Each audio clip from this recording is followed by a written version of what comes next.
Enorme gusto saludar y contar con la presencia, el conocimiento y la buena vibra, como siempre, de mi querido Doc Héctor Frisby en la primera consulta de este 2020. Tenemos ahí temas en el tintero, pero justamente como ayer les decía, queridos amigos, le pedí al doctor que nos hablara del caso de este muchacho que ayer platicábamos, Irving Juanico, que se fue, allá tiene una estancia en Francia, se infectó desafortunadamente, meningococo, le derivó en una púrpura terrible, tiene falla orgánica, en fin, una situación muy delicada, y de ahí pues deriva en un tema general, en la situación que atraviesa, que digamos es común que estos muchachos que cuando van a otro país, pues muchas veces no con la preparación, digamos, en las defensas naturales para enfrentar al ambiente, a las bacterias que se encuentran en otras latitudes y para las que no estamos muchas veces preparados, pues es donde vienen este tipo de situaciones, ¿no, mi Doc? ¿Cómo estás? ¿Cómo la pasaste? Bienvenido, feliz año. Muchas gracias, mi querido Doc, como siempre, y es un gusto recibirte y saludarte. ¿Cómo están? Buenos días a todos. Qué bueno que sí llegamos. Que pasamos año. Sí, que pasamos el reto del fin de año. Y bueno, pues que seguimos aquí. Un saludo a todos, mis mejores deseos, y que bueno, pues este año a trabajar duro, a seguir echándole todo lo que tengamos de energía a nuestras metas y a trabajar en ese sentido. Lo que platicábamos, sí, efectivamente, incluso esto lo comenté en otro noticiero, un noticiero que a veces veo muy temprano en la madrugada, desde 5 a 7 de la mañana por radio. También lo platicaba hace como una semana, de este muchacho que llegó a la universidad y estaba platicando con ellos, porque bueno, pues ellos pensaban que era así como, afortunadamente son casos aislados, no es frecuente, pero sí es muy evidente que la frecuencia de algunas enfermedades se incrementa cuando hay un contacto físico y cuando hay comunidades muy encerradas de personas. Y pues bueno, prácticamente cuando un muchacho deja de estar en el ambiente del hogar, en la secundaria, la preparatoria, y se va a la universidad, aquí incluso se los recomiendan en algo que aquí en Estados Unidos y en algunos otros países de corte sajón, hay dos tipos de universidades, aunque también podríamos decir que en México lo existe. Hay una universidad que tiene un corte más técnico, que son los college. Los college son escuelas técnicas en donde la gente va y estudia carreras cortas, o muchas veces estudia una carrera que le va a servir como el primer bloque de estudio para irse ahora sí al university, a la universidad. Entonces existen estas dos estructuras académicas. El college, que es como una secundaria técnica, que las escuelas técnicas, las escuelas profesionales técnicas que yo me acuerdo, pues es el CONALEP, no sé si todavía sigue existiendo en México, y supongo que hay escuelas privadas técnicas, y hasta la universidad, que es donde ya estudias carreras más largas, ¿no? Casi siempre es por tiempo. Las carreras técnicas son de 2 años, las carreras profesionales en una universidad son de 4 o 5 años o más. Entonces, y habitualmente en las universidades es donde estudian maestrías, doctorados, en fin. Entonces, cuando un muchacho pasa del contexto académico de la preparatoria y se va a la universidad, es altamente probable, porque muchas veces no existen universidades en todos lados, que tengan que viajar distancias largas y tengan que vivir en una residencia estudiantil, o puedan rentar un departamento, en fin. Y esto pues lo hacen en grupo porque no tienen el poder adquisitivo para rentar por ellos mismos un departamento, una casa, y entonces se juntan con otros muchachos, con otras muchachas, y entre ellos juntan dinero y pueden pagar los gastos y todo esto. Esto es algo que está bien identificado, bien definido, y ha existido en todos los países, siempre ha existido. No es una cuestión privativa de universidades o escuelas foráneas. ¿Cuánta gente tenemos en la Ciudad de México, una ciudad cosmopolita en la cual va gente no solamente de ciudades pequeñas de la República Mexicana, pero van de otras partes de Centro, Sudamérica, incluso de Europa, Asia, a estudiar a México y se quedan ahí?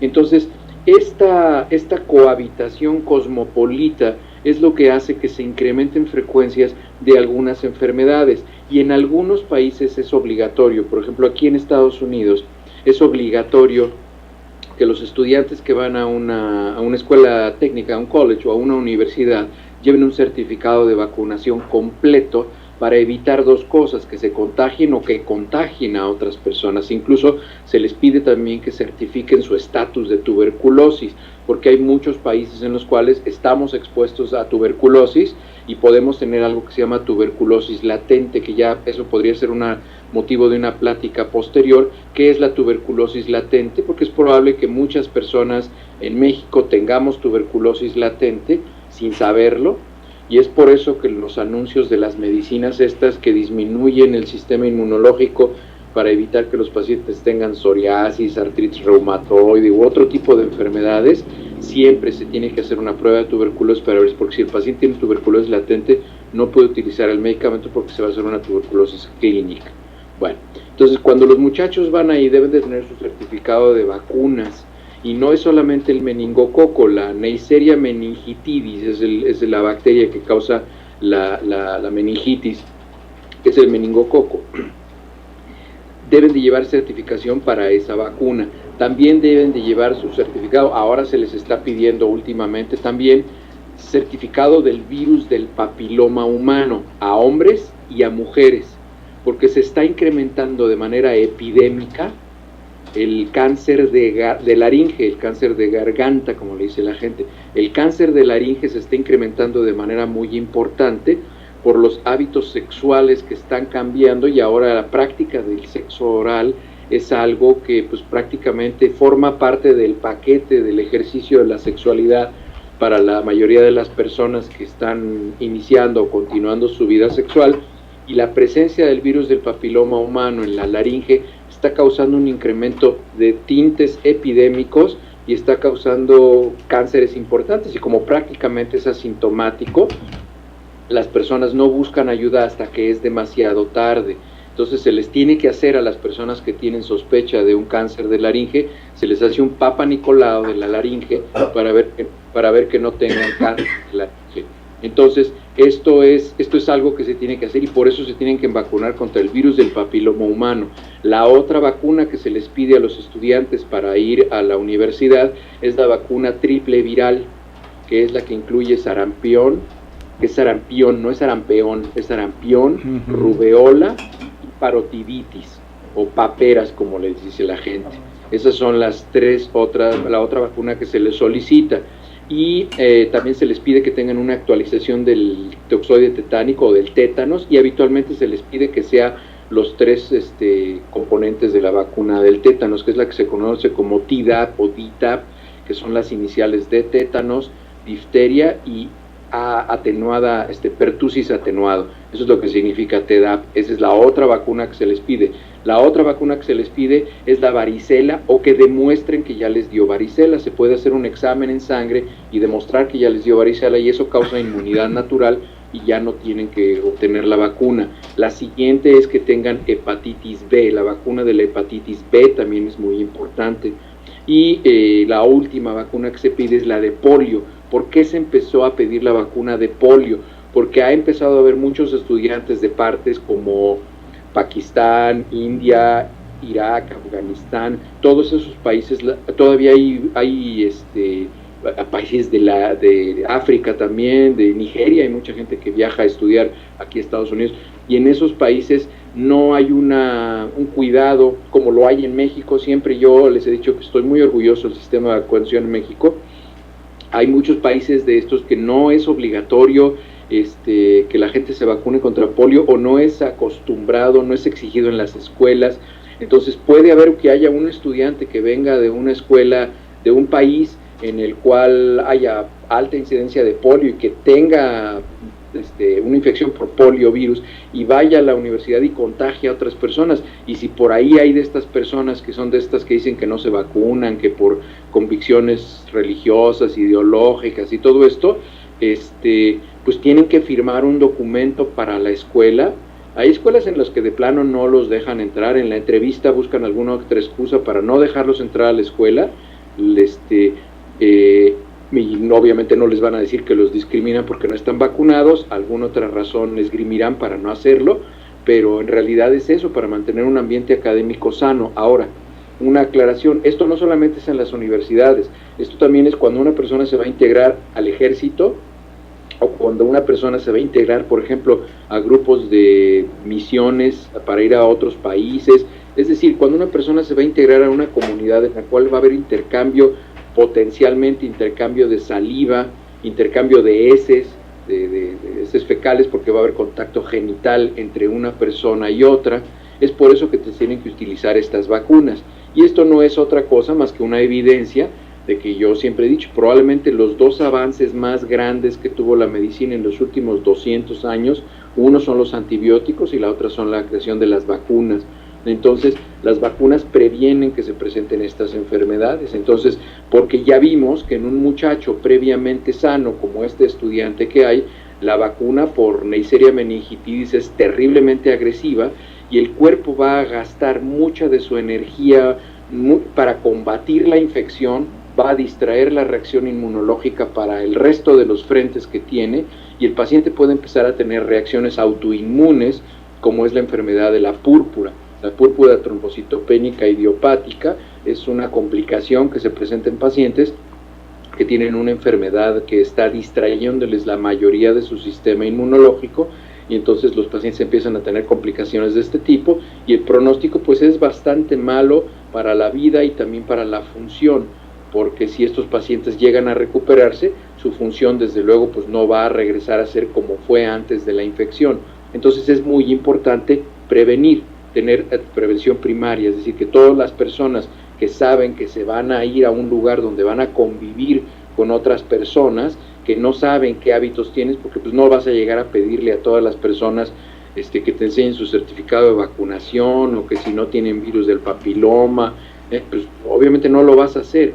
Y entonces al calor de las fiestas y de la amistad y la soledad, y que pues empiezan a verse guapos entre ellos y guapas entre ellas, y entonces empieza a haber un poco más de intimidad, se corre el riesgo de que pues, se puedan transmitir enfermedades, va a haber contacto de saliva, va a haber contacto de excreciones, igual que con lo otro que tú me preguntabas, que pues no hay vacuna, pero es la mononucleosis infecciosa, que es tradicionalmente conocida como la enfermedad del beso, y también, bueno, pues es una enfermedad que su frecuencia es mucho más elevada en estudiantes universitarios, en prisiones, en lugares donde se hace reclutamiento para el ejército. Se incrementa de manera muy importante la frecuencia de estas enfermedades por el contacto físico y el intercambio de secreciones.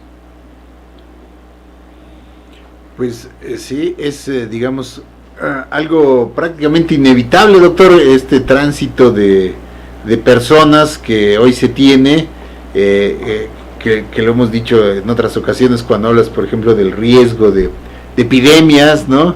Precisamente por esta movilidad que hay, y en estas comunidades que pues sí son justamente el caso de este joven de Irving, pues tenía ahí algunas semanas cuando se infectó de esta bacteria. Es una bacteria, ¿verdad? El meningococo, doctor. Es de la familia de la Neisseria gonorrea, es como es de la familia de las Neisserias. Esto se llama Neisseria meningitidis y tiene mayor afinidad por el tejido cerebral. Y ahora pues le dan un diagnóstico ahí, tiene falla renal, tiene también en los pulmones, un pronóstico muy reservado, doctor, por lo menos 4 semanas para que este muchacho, incluso está con un respirador artificial, pueda salir de la crisis que le ha provocado un diagnóstico que es terrible, ¿no? El de esta sepsis por una infección generalizada en sus órganos vitales. Él lo que tiene es una infección por Neisseria meningitidis, y además tiene algo que se conoce como falla orgánica múltiple. No sé si tenga sepsis, pero probablemente lo que él tiene es una falla orgánica múltiple, así es como se conoce, y es cuando se empieza a presentar daño renal, daño hepático, daño pulmonar, daño cardiológico, se empiezan a presentar daño en muchos órganos. Y esto, pues bueno, tiene unas secuelas muy importantes si es que sobreviviera. Eso. Y tiene una mortalidad también muy alta. Qué desafortunado escuchar eso, doctor. Sí, realmente el pronóstico es reservado, porque Además fue muy rápido la evolución, ¿no, doctor? También esto es importante. Él comenzó a sentirse mal horas antes de que prácticamente cayera en esta condición. O sea, me imagino que cuando se da la infección transcurren apenas unas cuantas horas en las que el cuerpo sea completamente invadido por la bacteria, ¿no? Claro, lo que pasa es que pues gana la batalla. Son bacterias muy potentes, muy fuertes, y habitualmente son bacterias que pues no han tenido exposición previa y no hay inmunidad parcial para ellas, porque hay bacterias y hay microorganismos que se parecen a, por ejemplo, hay, vamos a decir, de coronavirus o rinavirus, que son los virus que causan la gripa común, se parecen mucho, o sea, hay muchas variantes, hay 300, 400 variantes de la misma familia. Entonces, si ya te dieron 10 gripas a lo largo de tu vida, pues bueno, ya tienes cierta inmunidad parcial, lo conocen. Pero en casos como por ejemplo, en el caso de Neisseria meningitidis, pues habitualmente no nos exponemos a ninguna Neisseria, entonces no tenemos inmunidad contra ellas, entonces entran como hilo de media, se van, entonces entran como si fuera su casa, como Pedro por su casa, se dice ahí en México. Entonces entran de manera muy fácil, vencen las barreras inmunológicas y se instalan, se reproducen y empiezan a tener una capacidad infectiva muy, muy importante, y empiezan a tomar todas las funciones, empiezan a distraer todas las funciones vitales de la persona, y es por eso que se complica tan rápido. Su crecimiento es geométrico, ¿no? Pasan 2, 4, 8, 16, 32 y así se van creciendo. Entonces el ataque a las personas es muy importante, y es por eso que es tan importante que las personas se vacunen. Así es, doctor. ¿Qué otras medidas, digamos, además de contar con una salud general y las inmunizaciones necesarias, pues prácticamente no hay alguna medida de prevención aparte de ellas que se pueda tomar? Siguen para siendo las mismas que yo les he insistido aquí, Jorge. El problema es que, estoy viendo aquí el chat, que no nada más es por beso. El que se transmite por un beso es la mononucleosis infecciosa. Lo que sucede es que cuando los muchachos se van a la universidad, como dejan de estar bajo la vigilancia de los padres y bajo esta disciplina, se empiezan a relajar las condiciones de higiene, no se bañan tan frecuentemente, no se lavan las manos después de ir al baño, muchas veces ni le jalan al baño y está todo cochino. O sea, tú vas a las residencias universitarias y parecen corrales de puercos de mal rancho, porque yo he visto corrales de puercos. Conocí una persona que tenía un rancho de puercos en Salamanca, Guanajuato, que bárbaro, parecía quirófano, tenía los cochinitos, pero no, parece una porqueriza ahí. Entonces empiezan a tener contacto con heces fecales porque van al baño, evacúan, no se lavan las manos, y entonces están viviendo en un departamento con 10 personas, y de ahí se pasan a la cocina, cocinan, y pasa el compañero y le dice, ay, qué rico se ve esto, ay, sí, voy a comer, y con la mano toma algo de comida, entonces toma que el plato, entonces ya deja ahí las bacterias del excremento en el plato del otro, se lo come, sale otro, y le dice, ay, ¿sabes qué? Ya no quiero, te dejo lo que desayuné, y ahí ya se contaminaron 4 o 5 de las bacterias que tenía el tipo en el excremento, o la muchacha en el excremento, entonces ya se contaminaron todos. Entonces no es nada más la saliva. Y los cuidados que puede tener una persona, además de vacunarse, mantengan una higiene apropiada. ¿Qué es una higiene apropiada? Báñense regularmente, lávense las manos cada vez que entren en contacto con una superficie física que otras personas han tocado, tengan su sanitizador manual accesible, procuren no involucrarse en relaciones de intimidad tan fácilmente, porque pues hay gente que llega a la universidad y tal parece que quiere, así como piloto de la guerra, tener 40 estrellitas en su avión, y entonces pues eso, cada relación sexual es un factor de riesgo, ¿no? Entonces cuando se superan, habitualmente cuando tú tienes relaciones sexuales con una persona, estadísticamente hay un análisis por ahí muy interesante. Tú estás teniendo relaciones sexuales con 3 personas y esto se multiplica de manera colectiva, es decir, si tú tienes relaciones con 2 personas ya a lo largo de tu vida, eso es como si hubieras tenido relaciones sexuales con 6, porque se han intercambiado todas las potenciales parejas, se han intercambiado virus, bacterias. Entonces si tú tienes 3 parejas sexuales, es como si hubieras tenido 9. Si tienes 4, es como si tuvieras 12 parejas sexuales. tienes 5 parejas sexuales en tu vida, es como si hubieras tenido 15 parejas sexuales, y empieza a hacerse geométrico.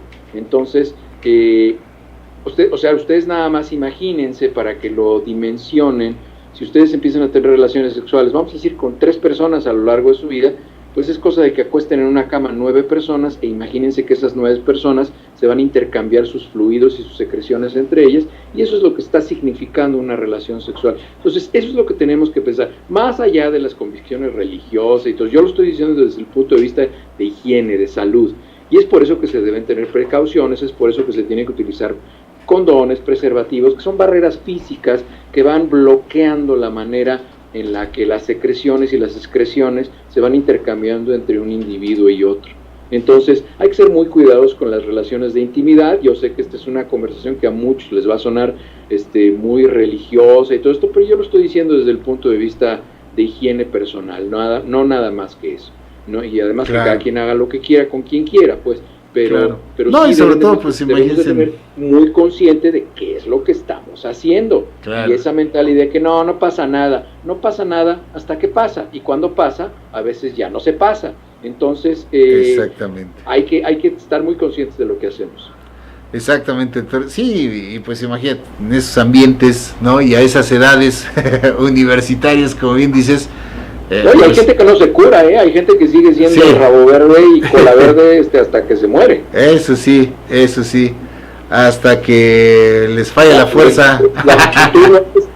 No hay que estigmatizar a la juventud, hay gente muy sensata, joven. Ya quisiera yo que muchos adultos tuvieran la sensatez de, no sé, digo, de muchachos jóvenes que yo conozco, que son absolutamente sensatos y juiciosos y son muy inteligentes, ¿no? Eso es una cuestión individual. Hay gente que así nace, así vive y nunca se rectifica, así se va a morir.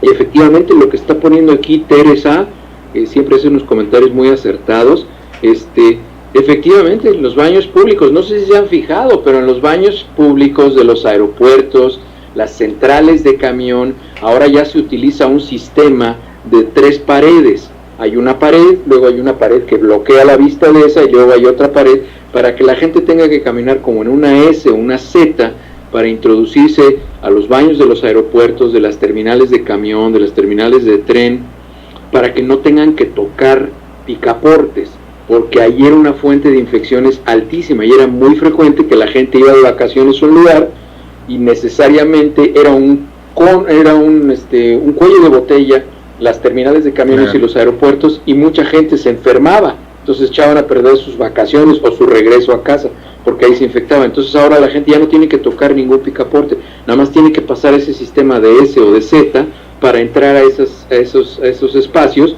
para que no tengan que tocar nada. Incluso los baños ya no tienen botón o palanquita para jalarlo, porque nadie le jalaba, ya tienen un visor en el cual se jalan por sí solos. Y si necesitan jalar la palanca, pues tomen un pedazo de papel de baño y jálenla con eso, lávense las manos, procuren no tocar puertas, y si tienen la puerta, si el baño tiene una puerta, ese mismo papel que utilizaron para secarse las manos, con ese abran la puerta, y si hay un bote afuera, ahí lo tiren, y si no, ese papel guárdenlo y pregunten dónde hay un bote para que pueda tirarlo. Y es por eso que muchos baños tienen un bote a la puerta, a la salida, porque es la recomendación tomar el picaporte de la puerta o la manija de la puerta con el papel con el que se secaron las manos, para que no tengan contacto. Entonces sí, efectivamente, los baños públicos, las centrales de camiones, los aeropuertos son un nido de gérmenes, así como lo son en las universidades. Pero vamos, en una central de camión, en un aeropuerto, pues nadie vive, pues, pero ya cuando se van personas a vivir juntos en el ejército, en las universidades, pues ahí sí se incrementa de manera muy importante el riesgo de contagio de este tipo de enfermedades. Pues ahí está, queridos amigos, ahí está este tema, nuevamente pues aportando a nuestro conocimiento y a nuestra salud, pues el tomar siempre las precauciones de higiene para evitar justamente estos contagios, porque como ya le hemos dicho también, doctor, esas bacterias, esos microbios perviven ahí en las superficies sólidas, y pues es el riesgo que tenemos de, si no nos lavamos las manos, después tallarnos los ojos o cualquier cosa, es donde nosotros mismos causamos estas infecciones que pueden ser desde algo leve hasta algo desafortunadamente muy serio, como lo que está ocurriendo en este tema, que en este caso específico en el que les comentábamos. Pues muchísimas gracias, mi querido Doc, como siempre, por esta aportación valiosísima para nuestro conocimiento, para nuestra salud y nuestro propio cuidado. Gracias, mi Doc. Y pues ahí está, tenemos ahí temas en el tintero todavía, y los que usted quiera que se agreguen y que el doctor también nos hable de ello, ya saben, aquí en el tema de la salud, pues es inacabable el tema, y podemos seguirnos enriqueciendo en el conocimiento gracias al querido doctor Frisby. ¿Qué tienes planeado para este fin? ¿Todavía te sigue nevando por allá, mi Doc? Hoy está muy soleado, hoy está muy bueno.